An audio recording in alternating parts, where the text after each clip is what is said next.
Bienvenue à Chavarot, au centre d'ailleurs, en automne. J'avais déjà une grande estime politique pour mes amis de l'UMP, Claude Guéant, Valérie Pécresse, Benoît Paru, etc. Et surtout leur calife Jean-François Copé. J'admirais leur aptitude à faire remonter mot pour mot les consignes données en banlieue, chez notre bien-aimé bonsaï de président et géniteur d'une crevette en gros italienne, que ça va pas tarder. Si c'est pas fait, on sait pas où ça en est. Mais au lendemain de cette minable primaire, minable, j'ai été en plus coaché par les capacités mathématiques de ces fers de lance de la pensée mononeuronale. Venez avec moi, on se déplace un petit peu. C'est vrai que les socialistes sont allés un peu vite en besogne pour prétendre que 2,5 millions de personnes qui se sont déplacées pour voter, ça représentait quelque chose d'important, d'encourageant, voire d'historique. Historique. Oh, les socialos, du calme. Ainsi que l'a très bien répété JFC, Jean-François Machin, sans même compter sur ses doigts, ni regarder le chiffre que Nicolas lui avait écrit dans le creux de la main, au feutre, en cas de défaillance de mémoire. 2,5 millions sur environ 43 millions d'électeurs, ça fait pas beaucoup. Hein. De plus, pourquoi s'arrêter à 43 millions alors que la France compte 65 millions d'habitants? Et il est probable que les enfants et les personnes ayant perdu leur droit de vote pour des raisons évidentes de sénilité, de délinquance ou de n'importe quoi, soient de droite. Il est évident. Les gosses, parce qu'on leur a bien expliqué que de toute façon c'était foutu pour eux. Hein. De toute façon, si on voulait être compétitif en marché mondial, il fallait baisser l'inflation, donc ils sont de droite.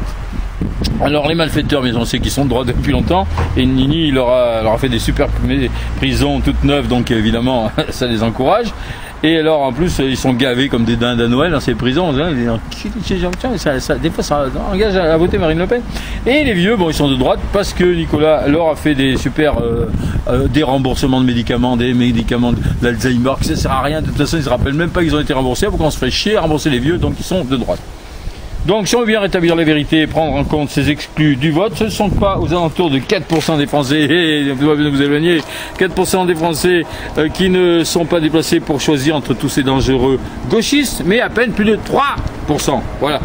C'est-à-dire seulement 0,34% des 733 millions d'Européens et les tracteurs qui passent en plus pour faire chier. Bref, c'est des paysans de droite. Bon. Alors enfin, et puis en plus ça fait bien moins à l'échelle mondiale, comme me le rappelait André Olivieri, un vieux pote d'armée, vraiment très intelligent, un Corse, feignant en plus. Et alors lui, il était très intelligent le matin, tu vois, le dimanche, et il mettait le réveil à la même heure que d'habitude pour le regarder tourner, pour bien apprécier les grasses matinées. Donc un mec très bien. Salut André, à la prochaine. Ouais, il a raison d'aider, nous devons apporter de l'eau au moulin de l'UMP et donner des armes à monsieur Copé et à ses camarades, à ses valeureux collègues, pour qu'ils nous débarrassent enfin de ces saletés de socialistes prétentieux qui se la pètent, je m'excuse, ça m'énerve, parce qu'ils ont réussi à déplacer 3 pèlerins un jour de temps pourri et à faire pleurer cette pauvre Ségolène et qu'on croyait inoxydable. Tant pis, tant pis. Bon, alors, amis de droite, à l'heure où j'écris ces lignes, c'est-à-dire lundi 10 octobre à 14h02 minutes et 10 secondes. Écoutez-moi bien, 6 979 128 145 personnes sur les 6 979 628 145 qui peuplent la planète ont préféré rester chez elles ou aller à la pêche plutôt que d'aller foutre un bulletin dans l'urne à 1 €, l'urne des bolcheviks. Et puisqu'ils ne sont pas venus signer le papier certifiant qu'ils adhéraient aux valeurs de la gauche, il apparaît pas idiot de penser que ces gens-là sont de droite, évidemment. Et oui, aujourd'hui, lundi 10 octobre, à 14h02 minutes et 10 secondes, on peut affirmer que la primaire socialiste est un bide mondial et qu'avec ses quelques milliards de sympathisants, la réélection de Nicolas en mai 2012 ne devrait être qu'une formalité. Je dis Nicolas, c'est pas sûr que ce soit lui, il y a des chances parce que l'UMP a pas réussi pour le moment à lyophiliser encore plus petit et à le glisser sous le tapis, mais s'ils y arrivent, je peux dire que ils seront pour les primaires. En attendant, François et Martine friment avec leurs 39 et 31%, et j'ose même pas calculer le pourcentage plus que microscopique que ça représente, tellement ma calculette manque de 0 après la virgule, vu que c'est une calculette de gauche. Voilà, et c'est pas tout, à la vitesse où le tiers-monde fait ses gosses, vu que comme ils ont rien à bouffer, je peux te dire, je fais pas le geste, c'est dégueulasse, mais ils niquent, ils font des gosses pendant les heures de repas, ils ont rien à bouffer, nous on peut pas, on bouffe, ça c'est leur problème, de toute façon ils sont de droite, donc ils font ce qu'ils veulent. Donc il est probable qu'au deuxième tour de cette élection pourrie anti-droit de l'homme, comme dit Claude Guéant à notre ami, plus de 7 milliards de gens n'en auront rien à foutre, que ce soit Martine ou François ou mes couilles, ou n'importe qui, ou Arnaud, enfin bref, qui sont en mesure de faire appliquer la politique révolutionnaire du Parti Socialiste.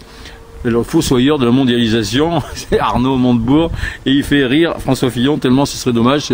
François Fillon, le futur maire de Paris, si les autres arrivent à s'écraser, ça va pas être facile. Enfin, je vous dis que quand l'UMP fera ses primaires de 2017, j'espère qu'il y aura une guerre mondiale ou une catastrophe quelconque, et on y travaille, mais on va y arriver, qui aura diminué la population mondiale afin que les résultats soient un peu plus crédibles.